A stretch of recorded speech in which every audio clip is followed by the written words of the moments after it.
Failure से कैसे लड़ें आखिर? आप कई बार अटैम्प्ट बहुत सारे अटैम्प्ट लाइफ में एग्ज़ाम के हो सकते हैं, रिलेशनशिप के हो सकते हैं या किसी भी सेक्टर में हो सकता है। फेलियर इंसान को किसी भी सेक्टर में मिल सकता है, जॉब में। बट मैं आज बात करता हूँ कि एक एज अ स्टूडेंट जो मैंने फेस किया है लाइफ में, फेलियर को कैसे बीट करें। आप लगातार किसी चीज़ के लिए मेहनत कर रहे हो और बहुत शिद्दत से मेहनत कर रहे हो। ऐसा नहीं है कि लोग बोलते हैं मेहनत नहीं कर रहा, ये नहीं कर रहा। मैं जानता हूँ बहुत शिद्दत से मेहनत कर रहे हो, बहुत कुछ कुर्बान कर रहे हो।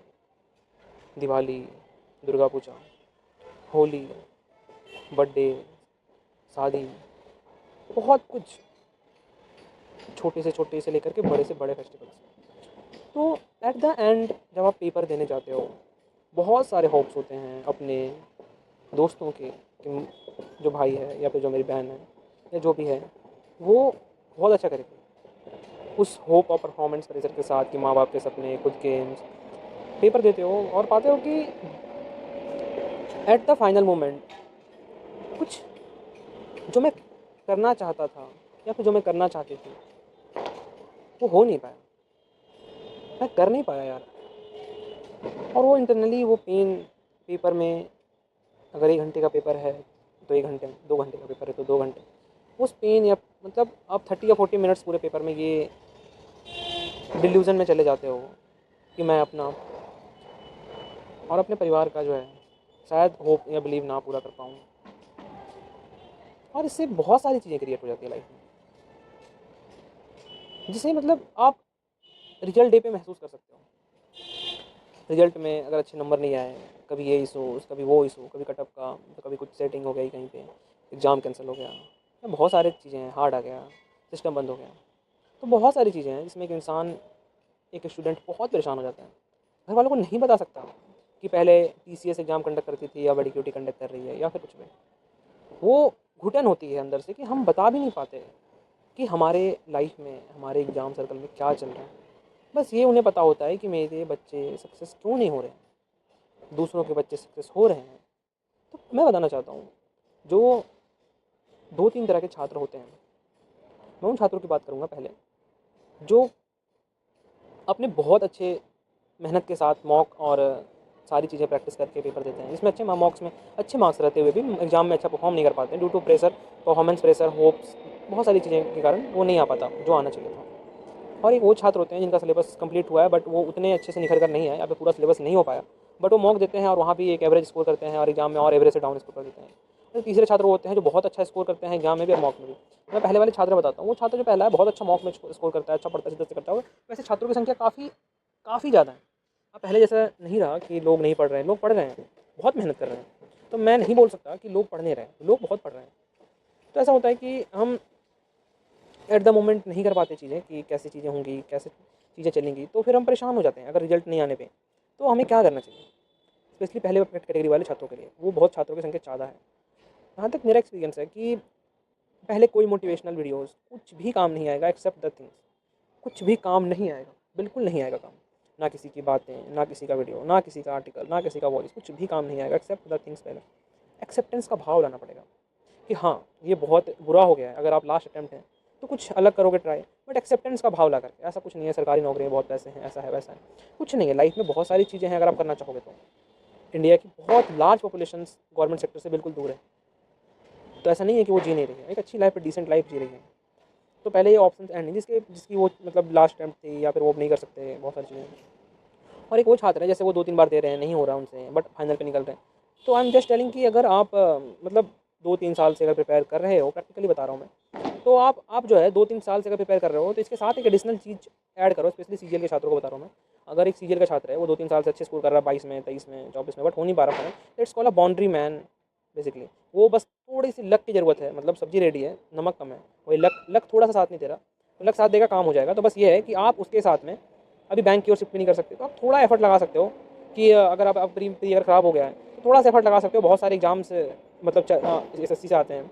अगर आप फिजिकली फिट हो तो दिल्ली पुलिस मिनिस्ट्रियल वगैरह ट्राई कर सकते हो, दिल्ली पुलिस ट्राई कर सकते हो, बहुत अच्छे सीपीओ वगैरह ट्राई कर सकते हो। बाकी जैसे ईएसआईसी होता है, फिर ईपीएफओ हो गया, आप एसएससी आरपीएफ वाले भी कंडक्ट करेगी। तो आप वैकेंसीज बहुत सारी हैं, बस ढूंढनी पड़ेगी, थोड़ी फेज वगैरह है, थोड़ा सा पता करना पड़ेगा, थोड़ा देखना पड़ेगा। तो अगर आपकी प्रिपरेशन अच्छी है तो आप थोड़ा सा मतलब आप प्रिपरेशन अपनी अच्छी मतलब टॉप नॉक है, तो बस लक की जरूरत है, एक बार लक साथ देगा 10 सीटों में भी सिलेक्शन हो जाएगा बिल्कुल आराम से। तो आप अपनी प्रिपरेशन को मतलब थोड़ा 2-3 दिन ब्रेक ले लो, घर वालों के साथ थोड़ा टाइम निकालो, बट बुरा नहीं लगेगा भाई, ऐसा नहीं है कि आपको बुरा नहीं लगेगा, बुरा लगेगा ही लगेगा, चीज़ें बुरी लगेंगी कि हाँ यार नहीं हो रही चीज़ें, सब कुछ मेरे साथ ही हो रहा है सब सब। बट ये मैं बताता हूँ, सब कुछ आपके साथ नहीं हो रहा है। बहुत सारे ऐसे छात्र जो सेकंड कैटेगरी में आते हैं, जो अच्छा पढ़ते भी हैं, सिलेबस नहीं कंप्लीट होने के कारण, अच्छे गाइडेंस नहीं होने के कारण वो बंदे डिसेंट से एवरेज स्कोर से भी डाउन कर देते हैं, एग्जाम में तो पूरा ब्लंडर करके चले जाते हैं। उनकी तो अलग अलग ही प्रॉब्लम है, वो तो कभी नहीं आ सकते इस एग्जाम के पीरियड, बट वो 3-4 साल में लगा देते हैं इसमें, फिर अंतिम में फिर कुछ कर लेते हैं प्राइवेट वगैरह जो भी है। बट उन वो उनको एक प्रॉपर गाइडेंस चाहिए, जो वो सेकंड कैटेगरी में चाहता है, जो एवरेज स्कोर से मॉक वगैरह में 95 परसेंटाइल अगर ऊपर आ रही है, 90 परसेंटाइल मान लो उससे ऊपर आ रही है, यू मतलब आप जो है फर्स्ट कैटेगरी में, उससे कम आ रही है तो आप सेकंड कैटेगरी में। वो एवरेज परसेंटाइल की बात कर रहा हूँ मैं, किसी स्पेसिफिक मॉक की बात नहीं कर रहा हूँ। 20-25 मॉक चेक करोगे, जोड़ोगे, चेक करके एवरेज निकालना, 90 परसेंटाइल ऊपर आ रही है means you are in the first category. अगर उससे कम आ रही है 80-85 तभी आप फर्स्ट कैटेगरी में ही हो, बस थोड़ा सा वो फर्निश करने की दिक्कत है। आप अपने मॉक को एनालाइज करो, चीज़ों को देखो तो पता चलेगा कि कुछ स्पेसिफिक टॉपिक में ही आप रॉन्ग कर रहे हो। वही सेम है कि अगर आप इसमें फर्स्ट कैटेगरी वाले बच्चे जो हैं वो प्रॉपर आप प्रिपेयर करो चीज़ों को लेकर के, कि आप जो अलग अलग एग्जाम आ रहे हैं, अगर प्री में अगर आपका नहीं हो रहा है तो अलग अलग एग्जाम आ रहे हैं, उन पर ट्राई करो, हाथ पैर मारो, मतलब एक जगह फिक्स मत रहो। बैंक मतलब जो सिलेबस आस पास है वो करो, एडिशनल ऐड मत करना। अगर इंग्लिश अच्छी है तो बैंक रिमूव कर सकते हो, थोड़ा बैंक वगैरह भी देख सकते हो, आसानी से हो जाएगा, बैंक वगैरह हार्ड नहीं है। उसमें यूटीसी वगैरह का जो पोस्ट आता है वो दे सकते हो, मतलब एसआईसी में, जेएनबी है, केवीएस है, ट्राई कर सकते हो। मतलब बहुत सारे एग्जाम होते रहते हैं इंडिया में, कहीं ना कहीं ट्राई करते रहो, कहीं ना कहीं निकल ही जाता है पर्सन। तो जो बाउंड्री मैन है फर्स्ट कैटेगरी वाला, वो कहीं ना कहीं निकल जाएंगे। वो ऐसा है कि लक साथ नहीं दे रहा, बाकी सब कुछ सही है उसका, वो 1000 सीट में भी निकल जाएगा, 500 सीट में भी, 8000 में भी, कभी भी निकलता। लक साथ देना है तो 50 सीट में भी निकल जाएगा वो। बाकी सेकंड कैटेगरी जो है वो कैटेगरी तो भाई मेहनती है, बट वो प्रॉपर स्ट्रेटजी नहीं बन पा रहे, तो उनको ध्यान देना पड़ेगा, मॉक एनालाइज करना पड़ेगा, चीज़ों को देखना पड़ेगा कहाँ पे मैं स्टक कर रहा हूँ या फिर कर रही हूँ।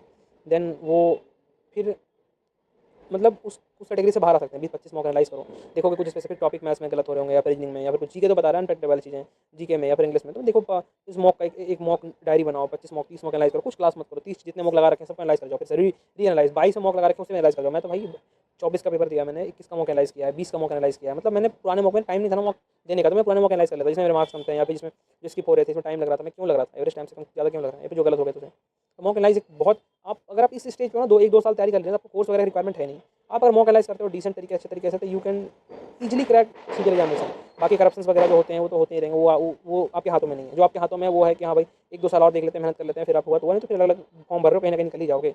नहीं निकलते तो फिर अपना फिर भाई अपनी लाइफ में कुछ और करना, इसमें स्टक मत रहना। तो बहुत सारी चीज़ें हैं, चीज़ें देखोगे, एक्सप्लोर करो यूट्यूब पे। जितना टाइम एसएससी में देते हो ना, उतना टाइम 8-8 घंटे अगर तुम एक महीने अपने लाइफ में एक्सप्लोर करने में लगा दिया ना कि लाइफ में करना क्या, मैं बताता हूँ, एक महीने में तुम सीएल से ज़्यादा समझ जाओगे कहाँ पे काम करना। भले तुम्हारी सैलरी कम होगी, बट तुम अगले 1-2-3-4 सालों में सीएल से बेटर सैलरी कमा लोगे। लेकिन आज के टाइम पे लोग अपने ऊपर मतलब लाइफ में क्या करना है उसके ऊपर कभी नहीं सोचते, बल्कि 4-4 5-5 दिन जो है टाइम एंड वर्क में पढ़ने में निकाल देते हैं, मतलब 5 साल के बाद भी, 4 साल 5 प्रिपरेशन करने के बाद भी।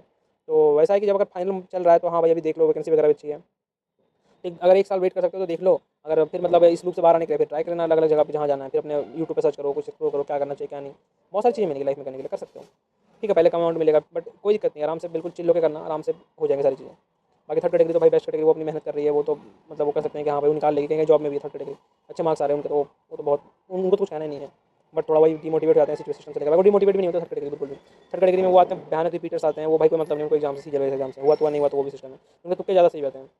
ठीक है, तो ये सब चीज़ें हैं, ध्यान रखो, बाकी कुछ नहीं है। और त्योहारों को उतना एंजॉय नहीं कर पाओगे, सब बोलते त्यौहार एंजॉय करो, पॉसिबल नहीं हो पाता, इंटरनल मन नहीं मानता। अलग बात है कि बाहर से मैं हंस रहा हूँ बट अंदर से इंसान टूट चुका होता है, तो कोई दिक्कत नहीं, फिर भी कोशिश करो कि मतलब एंजॉय करो उस पल को एटलीस्ट, मतलब कुछ देर तो खुश रहोगे ना। तो अगर दिमाग शांत और खुश रहता है तो चीज़ अच्छे से सोचता है करता है, तो कुछ देर घर पे टाइम निकालो, क्योंकि पढ़ रखा है तुमने, सब कुछ कर रखा है, बस थोड़ी लक की जरूरत है। वो लक वही मसाले वाला खाने, सब्जी बन रखी है, मसाले की जरूरत है, थोड़ी सी नमक की जरूरत है, नमक ऊपर से भी डल जाएगा, सब्जी मस्त हो जाएगी। वही लक थोड़ा ऊपर से भी कभी भगवान ने डाल दिया, तुम्हारा पेपर निकल जाएगा। तो बस यही सीन है, कुछ नहीं है भाई। ध्यान रखो अपना, टेक केयर।